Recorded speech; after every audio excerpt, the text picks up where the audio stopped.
so happy to have a special group of people here today for our last roundtable discussions for the spring 2025 semester. We have the Writing Center and titled is AI for Student Success.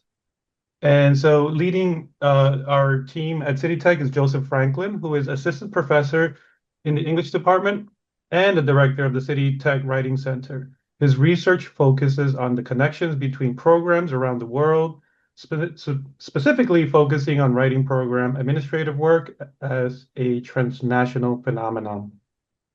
And joining us from Washington College, Dr. Rachel Rodriguez earned her PhD in rhetoric and composition from the University of Louisville in 2021. Her MA in English from the University of Maine and her BA in English and Spanish from McDaniel College. She comes to Washington College with administering the writing centers at the University of Louisville and Chesapeake College. Her research interests include writing centers, composition pedagogy, translingualism, language difference, and basic writing, rhetoric, literature, business writing, and SAT prep. Joining us is Anna Falvey, lead writing at City Tech Writing Center, and Amelia Gramling, who teaches composition at City Tech and Hunter College. So that's the panel we have today. I'm so excited to have you all here, and we're going to focus again on talking about AI. This is the talk. This is what we've been talking about for the past year or so. It's all AI. But we're hearing, it's important for us to have this the space to talk about it, because if we're not talking about it, we don't have a seat at the table. We don't have a word. We don't have a say in where we're going, and this is where this technology is taking us, especially in higher education. So with that, I'm going to turn it over to Joseph, who's going to have some slides ready for us, and enjoy. And make sure you have your questions ready for the end. We're going to have a Q&A. So we'll leave about 10 to 15 minutes at the end for some Q&A. So Joe, take it over. All right. Thank you so much for that wonderful introduction, Jose. And thank you for inviting us to come and share our experiences and our perspectives from the Writing Center. Once you relinquish the screen, I'll share mine. Okay, hopefully I do this right on the first try. Can folks see our first slide? Okay. Yes. Okay. The title we have here, The View from the Writing Center, How We See AI at an Academic Intersection. We all are going to be speaking about our perspective from our work in the Writing Center, which I think is a pretty unique academic space. I'm very pleased to be joined by Rachel, who I know from my PhD, and Amelia, who I've met here at City Tech and are just so essential for the success of our Writing Center and the work that we do. So a bit of an overview. We want to give you some institutional background because there are some differences between the City Tech Writing Center and the Washington College Writing Center. We want to have a little bit of an overview, so brief, about what writing centers as a field have been doing in terms of thinking through and addressing concerns around AI as it comes into our work. And then we want to tell some stories about what we've seen and heard and said in our various roles and capacities in the writing centers. And probably this will overlap some with our experiences in the classroom as well, because all of us also teach courses. So we can do a bit of a comparison between those roles. We'll wrap up with what we've learned from some of these anecdotes, and then we'll open up for hopefully a nice robust Q&A where we can chat more about what we've found. So far, how's the audio and the video before I press on into the next slide? Okay, great. Excellent. Thank you so much. Okay, so many of you, I think, are folks that we know that are familiar with City Tech, but just as an overview, in the Writing Center, we have a team of 10 professional tutors, and we have 3 administrators doing various roles. Our tutors, a lot of them are also adjuncts in the English department, and our administrators are doing everything from scheduling and submitting timesheets to doing kind of like messaging, getting out advertisements, planning events, things like that. We will work with any student on any genre of writing that they would like, in any program whatsoever. We do 45-minute appointments, and we have them both online and in person, about a 50-50 split. And we've been ramping up our numbers every year. And last year we got to about 1,000 appointments. Um, and so, as we know, the demographic of the students, City Tech is largely a commuter school. There are a lot of science and technology students. It's an HSI and Anapisi school. A lot of first-gen working class students who we are working with. So that will inform a bit of our conversation later. And I'm gonna give the next slide is Rachel. Are you ready to go, Rachel? Indeed. Yes, so I am the director of the Writing Center at Washington College, which is a rural slack on the eastern shore of Maryland. We have a bit of a different setup. So it's a one-woman shop in terms of administration, but I have a great group of, it varies maybe between around 12 and 17 undergraduate peer tutors who train with me in a course before they are set free into the world of writing tutoring. The ethos of our center is very similar to Joe. Any student, any class, any stage of the writing process. We also offer in-person and virtual, but we only had a handful of virtual this last year. We had about 860 sessions last year, and we're a very old school, very isolated school, very small school. We are predominantly white, and we have a handful of first gen and Pell Grant students, but our demographic does look quite different from City Tech. Thank you. Um, Oh, I think I think I've got a slide missing here, but I'll just press on. So I wanted to briefly, and Rachel, please feel free to interrupt and interject, and Amelia as well. For those who aren't as familiar with the field of writing centers, I would say that writing centers in English departments largely came into popularity in the 70s and 80s. And in some institutions, they are very robust with multiple tenure track faculty and administrative positions with students who are going to conferences every year. There are conferences where it's undergraduate students who are peer tutors doing all of the presentations. There are people who do their PhDs in writing center studies.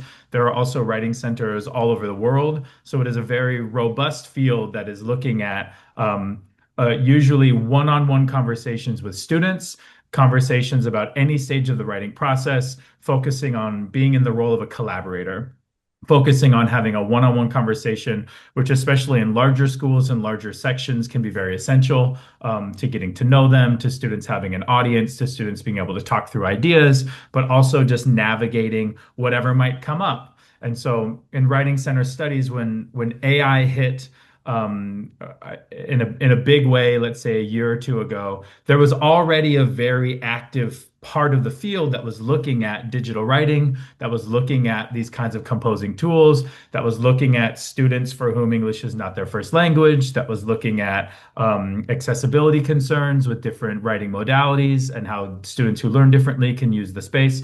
And so it seemed to have hit all of these areas. And there was an initial adoption. There were some people who said, like, this is a new tool. We need to embrace it. We need to be training tutors on how to use it in sessions. We need to be offering ways for students to use it and like making it a part of our conversations. And other writing centers were very resistant and said, like, I don't think our tutors should be working with any AI writing at all. I don't think that we should be encouraging any of these tools because we don't trust them and we don't like them. The environmental and social aspects of it coming into play, especially how the resources are getting used and these kinds of things.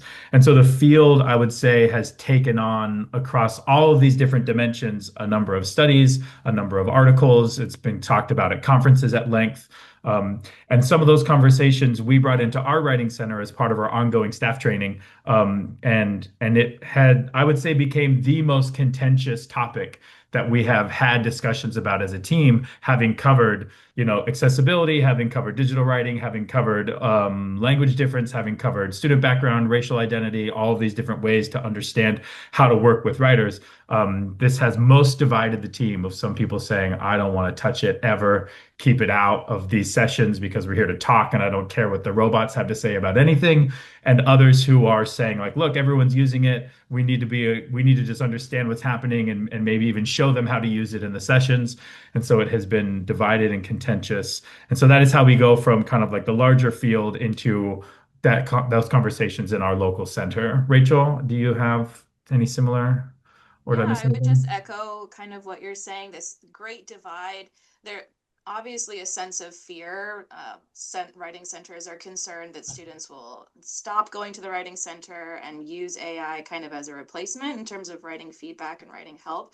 So some centers that are seeing a drop off in usage are maybe taking these more diametrically opposite positions, very like eschewing the technology, focusing on what the human can offer, or really embracing it, teaching tutors to teach students how to use AI. But I think centers, thankfully, like both of ours that are doing really well and having robust usage, have this luxury of kind of taking our time and really being purposeful with our policies and our approach, which I really like.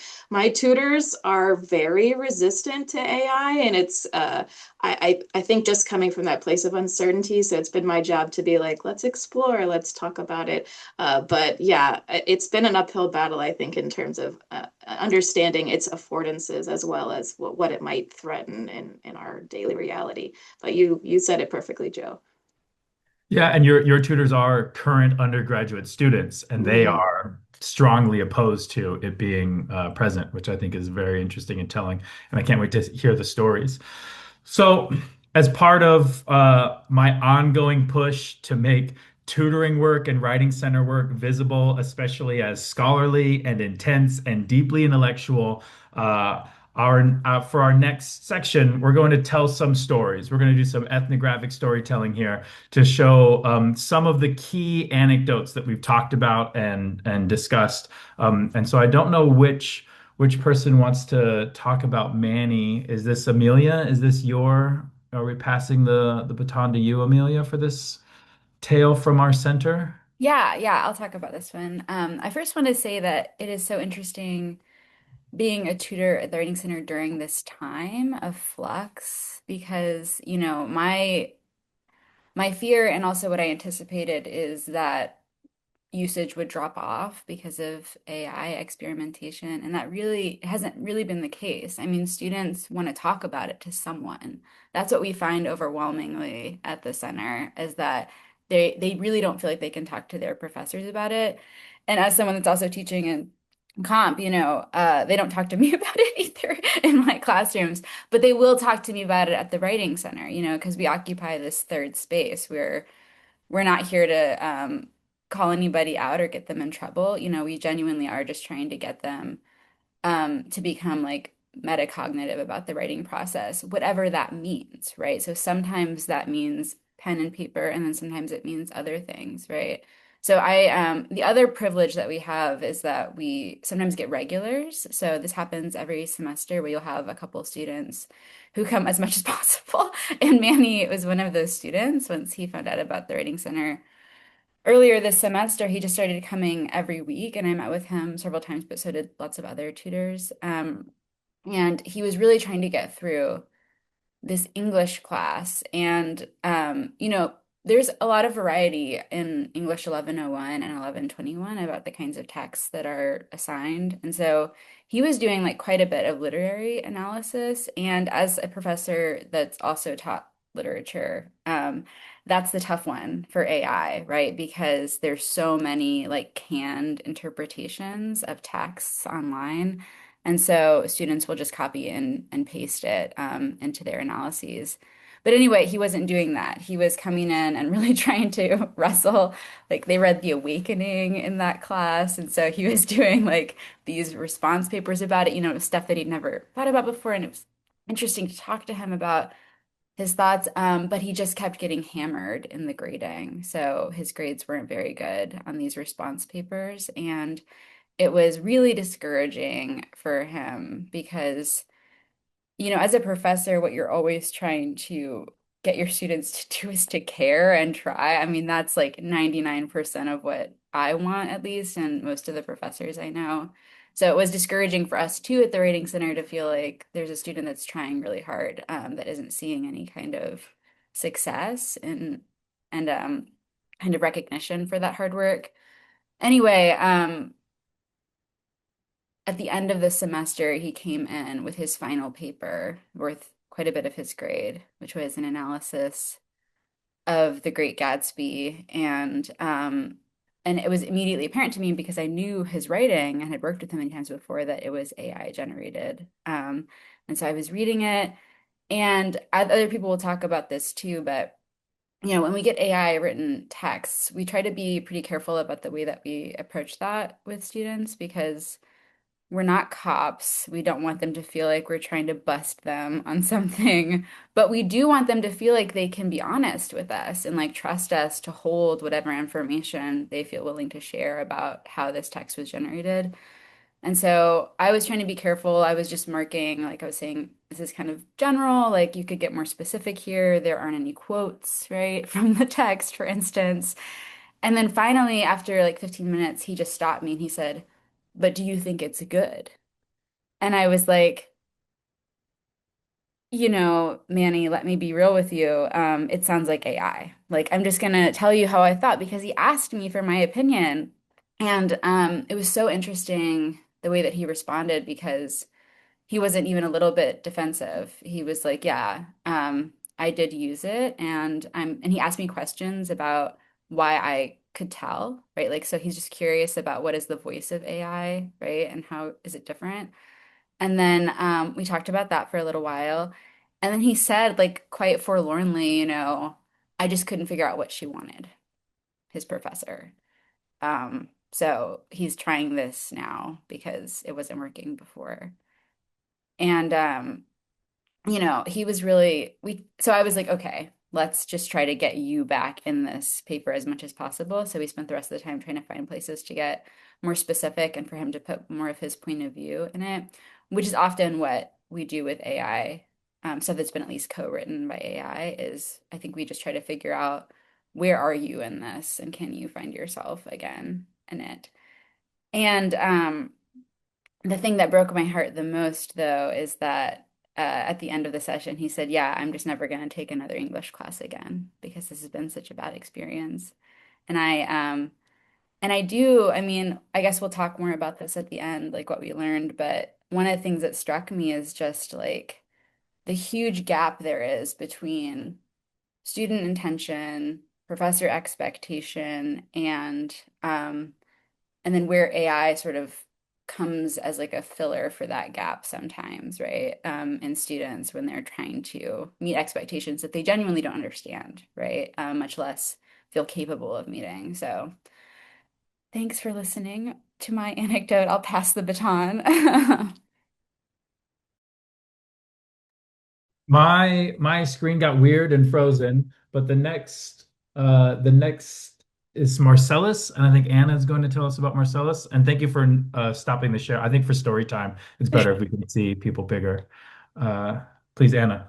Yeah, I actually think I have both Marcellus and Martin, but I actually think that Martin's story is a great follow-up to Amelia's story about Manny, and illustrates a sort of similar point. So if it's okay, I might start with Martin as a direct follow-up. This was a student who also was experiencing some sort of difficult expectations or managing some difficult expectations from his instructor. He is a student who was also a regular, I think not as regular as Manny. We sort of have a spectrum of regulars at our writing center, some who come as often as multiple times a week, and some who come, multiple times per assignment that they have for per major writing assignment. And Martin was one of those who came to visit multiple different tutors at multiple times per larger essay that he had to turn in. And he worked with myself, and he also worked with another um, tutor at our writing center on this same paper for several weeks. And he came in multiple times a week, for several weeks in a row.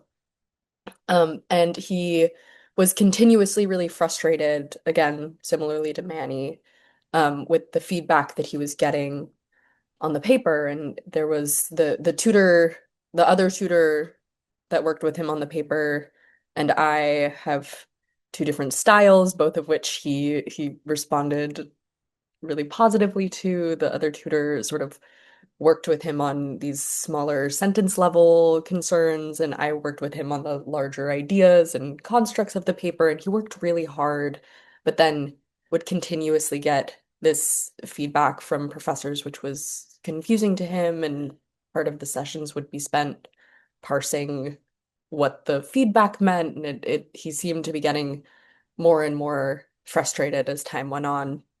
And finally, the due date came. And on the day that the paper was due, he didn't have a session, but it just so happened that both myself and the other tutor that he worked with were in the writing center. Neither of us had sessions, so we were just in the center. And he comes storming in, and he has two different papers in his hand. And he was like, here's the final paper. And he shows it to the other tutor.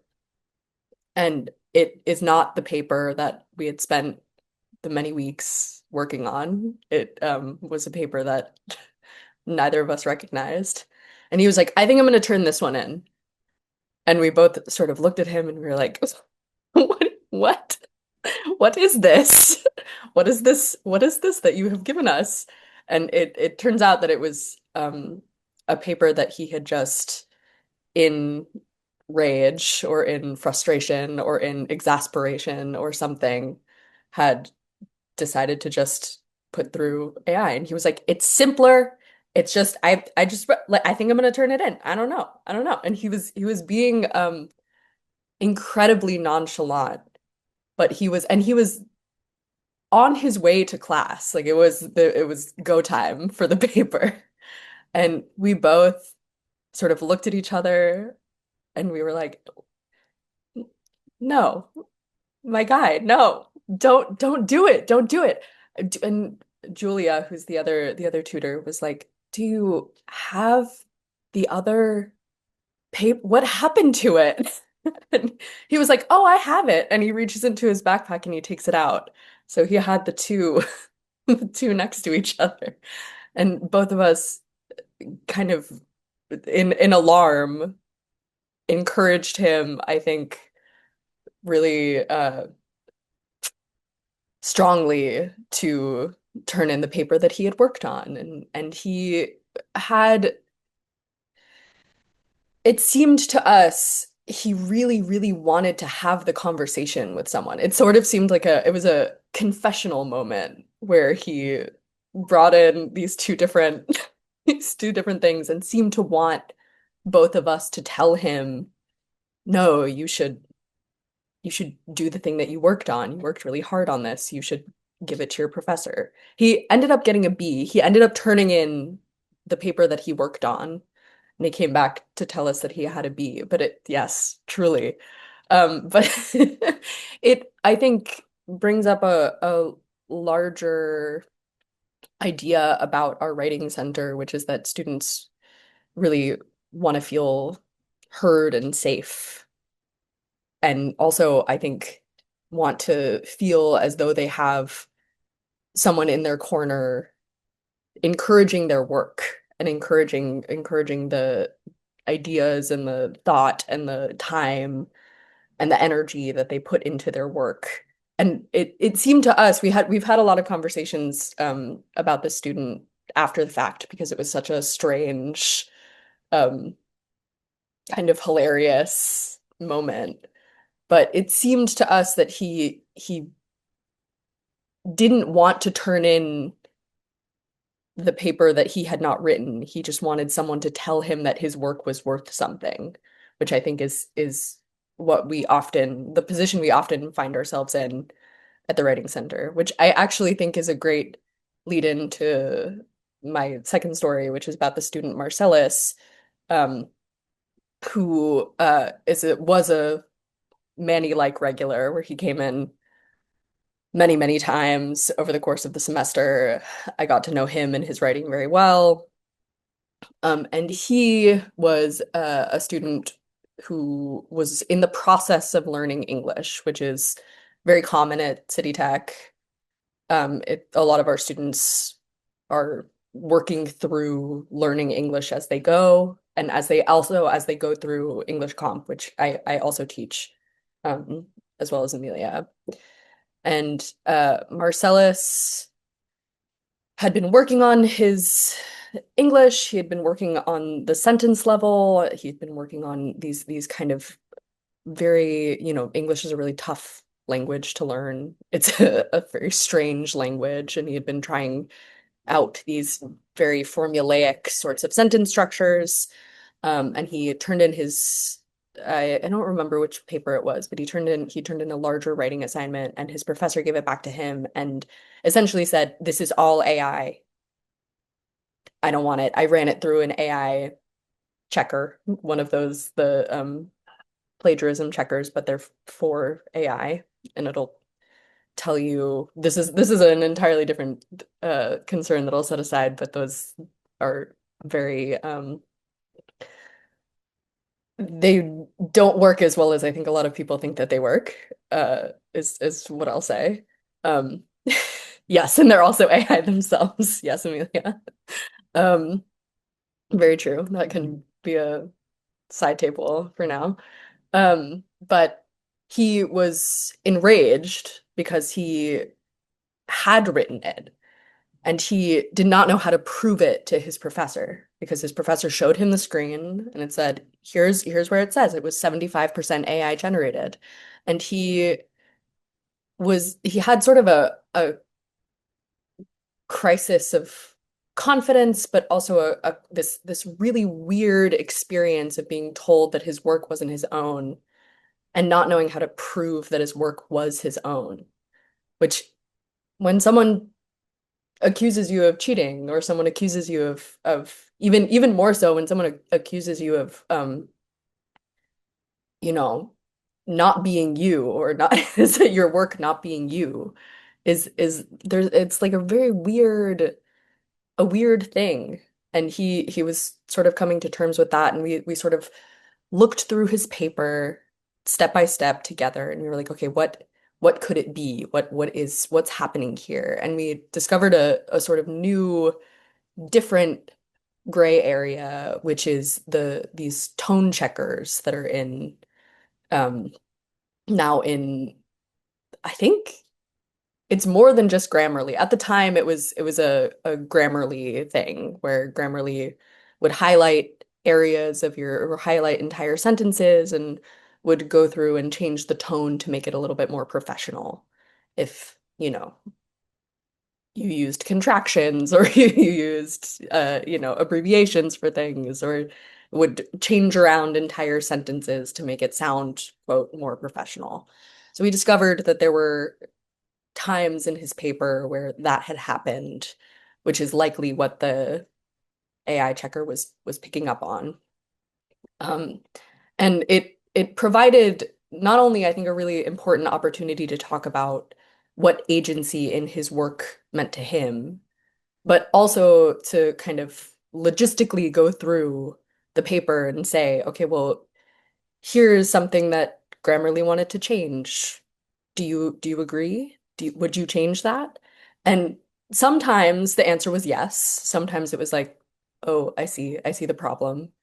Let me fix it myself. And sometimes the answer was no. Sometimes the answer was, well, that's actually not what I meant. That's a different, the program is trying to change my idea. That's not quite what I meant in the sentence. So something that writing center work, I think, as a whole can offer is this sort of slowing down when you're looking at your writing. It's so often, students are so often wanting to get it done, and done quickly and done efficiently. And then I know from my students in my English classes, once they're done, they close it. They close the laptop. They want to finish.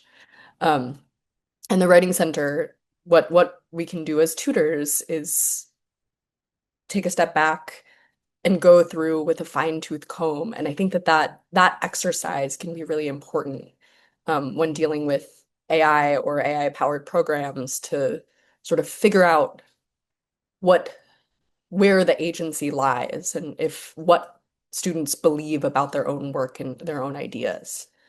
Um, I would and I would add, sorry, I don't mean to yeah, interrupt, but no, I no, would no, go also ahead. add that doing that is much easier and comfortable with a collaborator or guide. Yeah, You certainly. can't assume that students just know how to do that, know what to look for. Even in classes that I teach, knowing everything I know about writing centers and how to slow down, it's not built into the role very well of what it is to be an instructor and managing a group of people and get Yeah, guided feedback along with multiple other students and these kinds of things.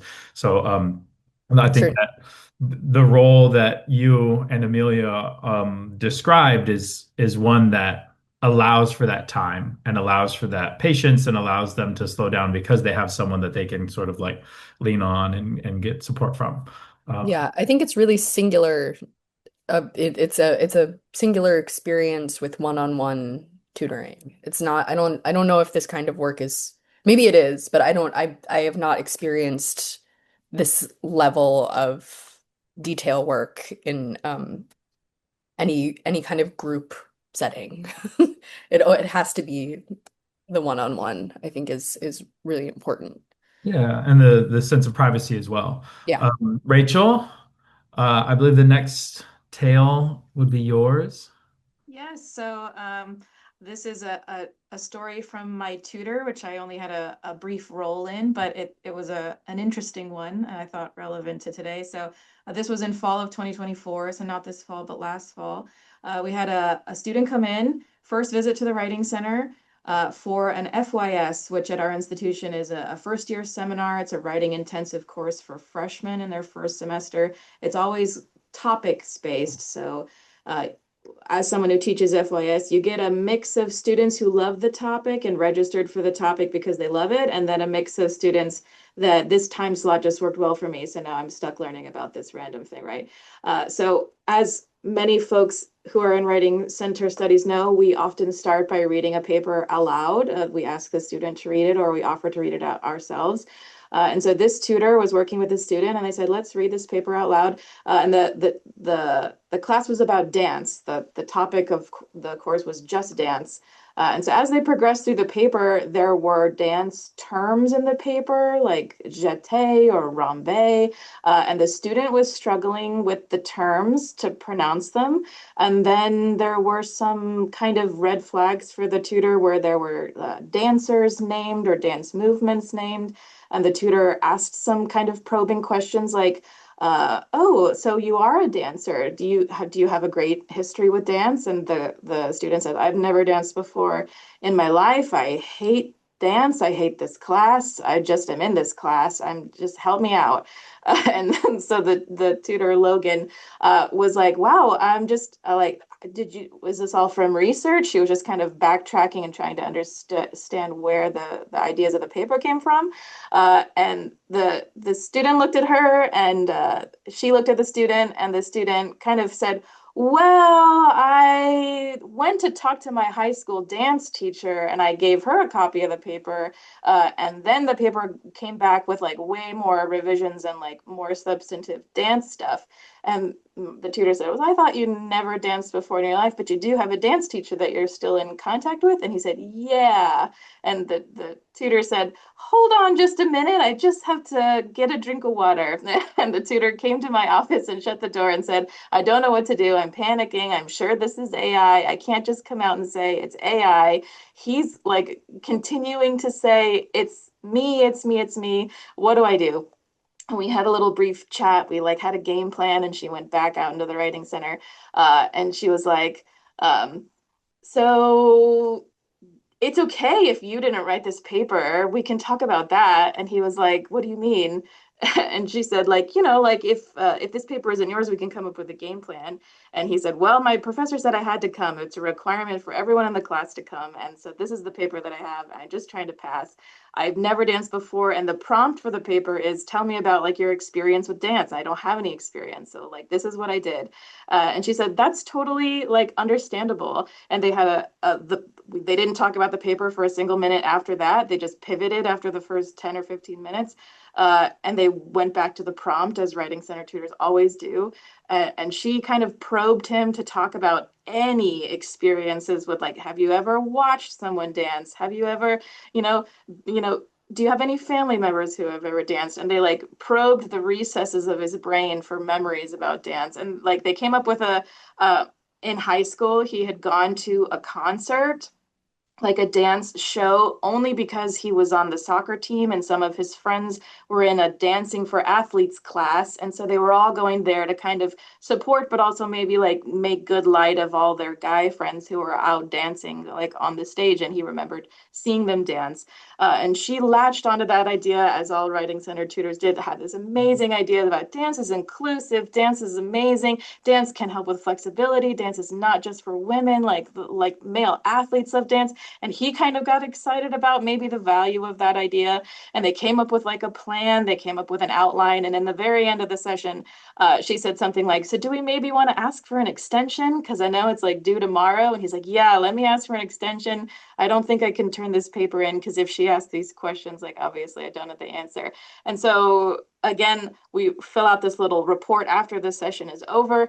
The tutor asked to craft that with me because it's like, how do you sensitively describe that conversation?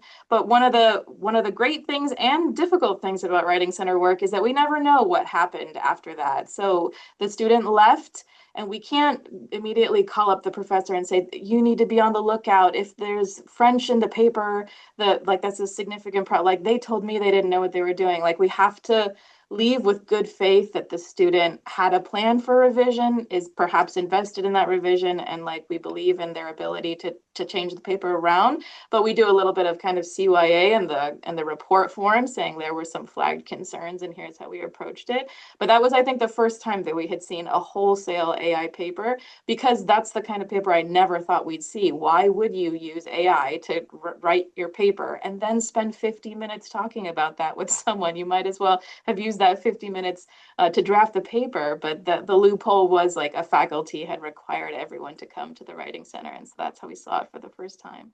But that's our jeté and the non-dancer story. What a great story. And the pronunciation is immaculate, I'm sure. So these are some of our tales. To wrap up, before we get to our takeaways or what we've learned, we definitely have seen kind of like all levels of use of AI as a center. We have not settled on our official approach to when to respond in what way and what rises to a level of trying to have this kind of response. Tutors are making their own calls in that sense of maybe a student needs to be pushed, maybe they need to be listened to, maybe you need to talk about the paper, maybe you need to talk about something else, maybe you need to talk through the assignment prompt. We see lots of assignment prompts from lots of instructors from all over the institution. And we have seen those that have been using AI, and those prompts are sometimes not as good as others. And we have had conversations about like all of these different kind of like stakeholders and how in our position in the Writing Center, we get to have a conversation with students that's not about grading. We get to see a lot of instructor prompts, and we obviously don't report out or observe, in any of these kind of like oversight type of ways. But we get a glimpse of what's coming through classes and how students respond to them. And our approach thus far to addressing it has been to try to remain really open to trying to just have a real conversation, and see where it leads. And I don't know if you have a different type of training, Rachel, or how, if you have any policies that you've enacted, but I'd imagine you're seeing all kinds of things as well, from everybody. No, we're still very much in an area of flux. It's very idiosyncratic, every tutor's approach, but I've every year have beefed up the part of the tutor training that talks about this to kind of break down resistance, kind of open up it's a mindset and approach, but it's on the faculty minds as well as it's on the Writing Center minds, and we're having a lot of productive conversations. But our institution doesn't have an institution-wide policy that's very clear, it just has like a vague policy. So the faculty approach to AI is so varied that we can't have a black and white policy because it won't suit what the faculty are doing in and of themselves. So yeah. So here are, and this is live again, right? You can see the list of 4 things that we've learned. Okay, great. Sorry about the earlier hiccup with the authentication. Sure. This first one I wrote, AI fills the gaps. I think that when there is a gap between expectation and instruction for students when a teacher expects certain things but hasn't instructed them how to do those things. Students will seek something that can help fill that gap. We would love the idea that they come to the Writing Center to get a human person to chat with them to fill those gaps in literacies or understanding or practice or just the skills of writing. But when this is available, when AI is available, it's very logically going to be something else that they see that can fill that gap of what they're expected to do versus what they've been prepared to do. And so I think this is what, rather than moralizing, I think it's useful to just ask what, or try to ascertain what those gaps are. What is the gap between the instruction and the expectation and what they're able to do? And I would also, I'll take number two here as well, that like, I think that there are some people in writing center studies, there are some instructors that we see taking these very different approaches. Some of them kind of like promote it as a tool, use it for research, and kind of like, here are the great things about it. And I think others see it as something to be punished that's very punitive. And I think that both of these are actually not understanding all the complexity involved. I think you can promote something and be missing some of the key elements. And even if you're trying to kind of like even teach it as a tool that can be used, so many students aren't really even aware of the material conditions or the resource constraints or the ways in which it's impacting their learning, and their focus. But at the same time, I think if you come at it really punitively, then you're not also understanding like that there are very kind of like normal motivations behind why people are seeking this tool out of like frustration and anger and anxiety, and to like punish them only further makes them want to fill those gaps with these kinds of like tools. And so like the understanding that we get the benefit of in our position, and anyone jump in, of course, when I'm done here, but we get the benefit of sitting down and taking time to appreciate these complexities with students and to see how like this student was super stressed and their teacher was not helping them sort out that stress and not addressing in any way their anxieties and giving them feedback that was so off the mark, that it was just like the learning process and the feedback loop was so undermined that like of course they would seek these tools. How would we be able to repair that? How would we be able to like get them confident and comfortable and having ideas again? Ends up being, I think, the best thing that we can do in our role. Anyone else jump in? I don't want to take the whole slide. Add to two or number three. I'll say a little bit. I just want to say so much of our experience as tutors is like to translate faculty prompts and expectations and try to figure that out with students. But we're often in the position where it's like quite difficult to tell. I mean, I was telling a story to Joe and Anna earlier about how there have been times when like I'm always trying to my priority as a teacher is to help a student find their voice, right? I mean, I think we would all say that as composition teachers. But what that means to a professor, right, varies widely. Like what it actually looks like on the page and what they think of a student voice as sounding like looks different. And I've had a student who was trying to work on their personal narrative, which is one of the required assignments across all introductory English classes at City Tech. And the posted sample essays that he was looking at were, to my eyes, clearly AI generated, but it was clear that the professor didn't know that, or that was unacknowledged in them being posted. And so I think, there's just a lot of uncertainty now more than ever in terms of what good student writing is. Like, what is good student writing? What does it look like? Because now a lot of us in composition, we've made it even more confusing for our students because because we're looking for things that aren't AI, we're looking for mistakes. We are looking for grammar mistakes and spelling mistakes, like signs of authenticity. That is such a big shift, right?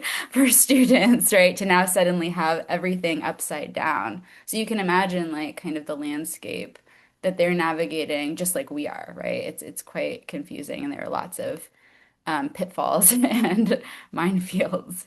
Yeah. Yeah, if a teacher says these are examples of exemplary student writing for you to follow, and those that teacher doesn't know were definitely generated by AI, then we've gotten to a pretty dark place. Rachel, I think number 4 is yours. Yeah, it was kind of similar to your point to number two, that I think sometimes I'm also a teacher. I think many of us are spanning both writing center and the classroom. And as a professor, I think of AI differently than when I think of it in a writing center context. And so I'm trying to bring more of my writing center ethos to my teaching, this idea of grace, this idea of conversation, because it is so natural as faculty. When you received work before AI even that was clearly plagiarized, you default to, oh, this is a sign of disrespect, this is a sign of student laziness, this is a sign that they are like willfully going against what I've asked them to try to do. But then when you actually have a conversation that is outside of the idea of punitive measures, which is what the conversations look like from a classroom perspective, the conversations in the writing center perspective are like, what part of my prompt was like, how could I improve this prompt? Or like, was the timing, the turnaround in the assignment like too hard? It's less about you as a person and this feeling of interpersonal conflict, and more about like, it's a learning opportunity both for the student to understand what is too far, how far is too far, what are like what happens to me if I do this, but also from an educator's perspective, how can I change my practices to make your learning experience less stressful and more effective? So that's just to say that sometimes I think as a professor, you think of students as maybe like using AI in order to avoid any understanding of the content. But if you think of their use of AI as kind of just a misnavigation in the academic journey, and our role is to like help them, guide them in the right direction, then it kind of, I think, takes away some of that, the emotion of the experience, and it can just become a good learning experience for everybody involved. But students want that too. Students are, they're not crying in the writing center talking about AI. They're being like, but I didn't know that was like, well, like what, when is it too bad? Like, can I use Grammarly? But what about this part on our syllabus where it says this? Because I was able to use it for this assignment, does that mean I can use it for all assignments? And the students get really curious and interested about where is this boundary? And that's these conversations that Anna and Amelia are having on a daily basis, which are really the best part of our work.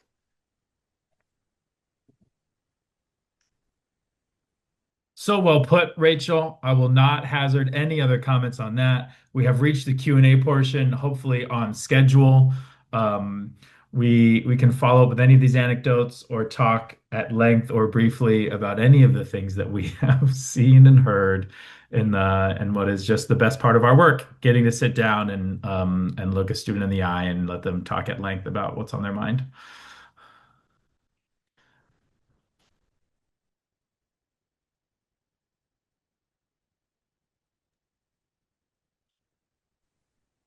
So let's open up for questions. I see Carol has a question. Yeah, did anyone else want to go? I have a few based on teaching at City Tech, and I found the stories to be amazing and really helpful. So I have a few observations and then a question. I taught for the longest time. This course doesn't exist anymore. It was called 090W. It was when we still called those writing courses developmental writing. And our main goal in the second part of the semester was to prepare students for the CAT W test. So we didn't actually give a grade for that course. The student passed it based on whether they passed or failed this high stakes test. It relieved the professor from giving a grade other than pass fail for the course. So I found I love teaching that course because of that, actually, like being relieved of being the dragon at the gate, the grade giver. In terms of teaching now, I taught 101 Code, and I have a lot of the kinds of conversations that you're describing as a tutor, but of course they don't work in the same way because I still have to give a grade. I find that to be the heart of my like anguish. That's just an observation. Also, it's very like I was impressed by the layers and layers of you're having these conversations with the regulars. I do that to a degree with my students, but of course, when you multiply that by, 15 students that are staying in my course, it's just kind of impossible to be that, I find. Then I just had a question because Rachel at Washington College, from what your story, listening to your story, it sounds like the tutors actually write some kind of report that goes back to the professor. That seems to be different from what happens at City Tech. I taught for some years at the Writing Center at Rutgers University, and we also had like some communication with the professor. So I wondered if anyone could speak to the value or like advantages and disadvantages of those differences. Yeah, I'll add a little bit of nuance. So we do, yeah, the tutors always write an after session report, but the report only gets sent to a faculty member if the student requests that it gets sent. So if the student is there for extra credit, they're obviously going to want that report sent over to get extra credit. But even if they're not getting extra credit, when the session is weird, the tutors often talk to me about what to put in that report because students can see their own reports, and the reports might be pulled if there were ever like an academic honor code violation. They would ask for our records of the student's history in the center, and that's where like if there were issues of plagiarism or unethical usage talked about in the center, that could be used as evidence for or against a student. So it's a kind of a public facing document, but it is mostly in-house except for at the student request. But I don't really think that kind of approaches the larger question of the volume of students, the time it would take to have these conversations, and the ultimate need for a grade. Like, I don't know if anybody has studied yet this maybe like ungrading or contract grading, and it's like alignment or misalignment with AI. Like, I'd be curious to see where that heads in the future. But I don't know if anyone else has thoughts on that. Well, I dislike those alternate forms of grading because I think it actually just adds more confusion for students and they get more anxiety because they don't really know where they stand. And so it's kind of like a compromise that pleases no one in that sense. But I I think that you just can't escape the fact that you're putting a grade on them that follows them forever, at the end of the day. And as much as you try, students know that, and you can't like trick them out of it by saying we're just going to wait until the very end to do all this stuff. So there needs to be like what is, at schools like the Evergreen State College in Washington, where they don't have any grades in any classes at any part of the school and they have different conversations, then you can start doing these kinds of things. But unless you go that radical, I think we still have to just like understand that like our role as the instructor that gives a grade is going to just be different for the power dynamic, and encourage and support that like writing centers exist or other places where students can go and talk with someone about things, other tutoring spaces, other groups or clubs or something like that as like a holistic sense, because like you can't fully avoid that. And actually, to I don't want to take anyone else's question, but these co-rec classes, I think Rachel, that is what we used to call basic writing, and that's your research area of expertise, especially with second language writers. And I'm curious about if there's been any kind of like co-rec basic writing specific conversations about AI, because that's an overlap that we're often looking at in the Writing Center, because we have a lot of students for whom their English language ability is part of their introduction into academic writing. And so we're working through like they translated the whole document but wrote it in their first language, and how does that factor into some of these conversations? Yeah, I mean, the basic writing listserv has been pretty quiet in recent years as basic writing kind of in many places gets phased out or kind of becomes part of the curriculum. People are seeing the ethical issues with like a non-credit based course at some places, and they're kind of turning to alternative models. But I think the issue of like computer assisted support has been in those conversations even before AI because of things like Google Translate. So the idea that students might be turning in work that had a heavy hand that was not their own has been kind of in kind of transnational or critical language awareness conversations for a while. So if anything, I think those teachers maybe have a head start on thinking about approaches or mindset. But again, we're so siloed that like, are those people even talking to each other? Have there been really cool books and articles that have not even come across my desk because I'm not in that field anymore? But I definitely think that work is happening, because obviously if you've used Google Translate as a second language writer, like this is much more advanced in terms of modifying your language, but it's a natural next step. But yeah, I don't know. I don't know if anyone else has thoughts on that. Well, Carol had a great question in the chat for Anna and Amelia about how tutoring affects your work as a teacher. I so Amelia, do you want to start or I see my work as a teacher as really inextricably linked from my work as a tutor. At City Tech in particular, and City Tech is its own kind of special beast in a lot of ways. But I started tutoring at City Tech a year before I started teaching at City Tech, so I'd already been um, really familiar with a lot of the uh, standard English 1101 assignments and with the ways that students interacted with them and worked on them. And I think that, I think actually in particular with I have utilized a lot of the same kinds of conversation drivers or tactics that I'll use in writing center sessions with students talking about their own writing. Um, in particular, something that really worked well for me this semester in my classes was starting the semester and then continuing throughout the semester to be open and honest with students about the flux state that academics are in and about and really talking through and explaining the conversations that are happening in academia and sharing those things with students and sharing those ideas with students. And they've been more than any other semester in those conversations really open to having those ideas shared with them and seem really appreciative of knowing.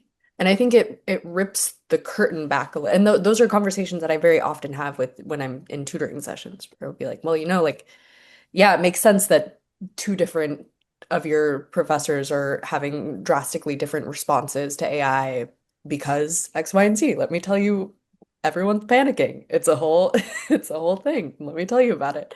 And in class, having those conversations with students seems to be something that they're not only very responsive to, but very grateful for, and it has informed a lot of their work for my class. And the conversations that they're willing to have with me about um I think school in general and the world in general, and I've been really grateful for that. But that's what I could this is something that I could talk about all day, so I'll shut up. That's like a very small specific example from this semester. But yes, I see them as very intertwined. Amelia, you have stuff to add? I'll say something which I think is my experience. Anna, I think I so admire the way that you're able to like integrate the writing center work into your classroom. And I'm always trying to do that more. I think it's a little tough for me because I was a teacher. I was teaching for so long before I started working at City Tech and also before AI became such a big thing. So it's really, I mean, I have like, and I still do, I deal with a lot of grief about it because there are things that work differently and that you just can't do in the same way. And that is hard, right? I think it's very sad. It's sad for me, but I think I mostly all the time just think about what it was like for me as a college student versus what it's like for them and the things that they're missing out on, right? Mm.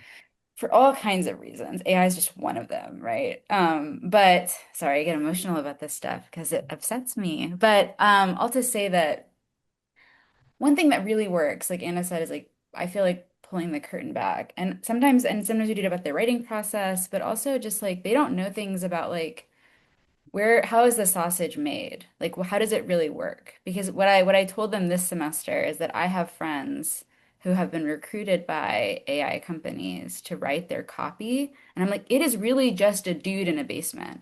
That is what it is. It's like you think that it's this like intelligent thing, but someone is writing these things and then checking AI against the things that they write. I mean, that's how AI gets made. It's people do it. And that really blows their mind, right? So, I mean, they're just things that like I talk to them about that help them understand about like what a large language model really is and how it functions. And then we also talk about what a creep Sam Altman is. And these, I mean, we do a lot of talking about where it comes from. But even when we do all of that, they're still going to use it. Like sometimes they still do. It's not that like having these conversations is a successful prophylactic against it all the time. It really isn't. But it's nice that they're thinking about it anyway. I mean, isn't that like the double consciousness of being alive in the 21st century is that it's still good to have the conversation about what technology does to you as you use it. Because we still do. I mean, think about the smartphone, right? Like we're still using that, even though all of us understand that it makes our brains bad, right? So I think that's the kind of situation they're in. And when I can think of it that way, I feel a lot better. But working at the Writing Center just keeps me from going off the deep end because I talk to students one-on-one and I realize oh, right. Okay. Like you're experiencing this with me. It's not something that you're doing to me. We're both trying to figure it out together. So those are my thoughts about it.